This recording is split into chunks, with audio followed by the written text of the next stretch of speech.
Assalamualaikum warahmatullahi wabarakatuh. Miyam punnamakta yamna kanaraba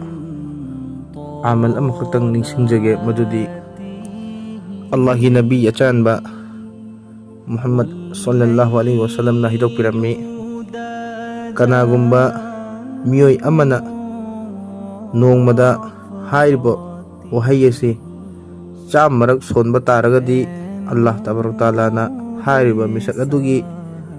guna hasi samundargi konggon mukna yamba taragasu Allah taala na pukthokpigani sini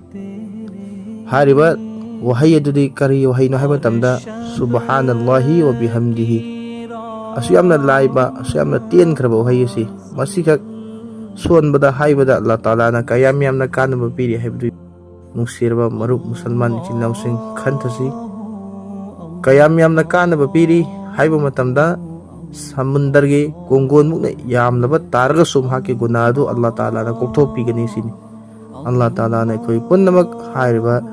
wahay si nongmada chamar satpangambagi amadi sonmangambagi tawfik adu pina biboy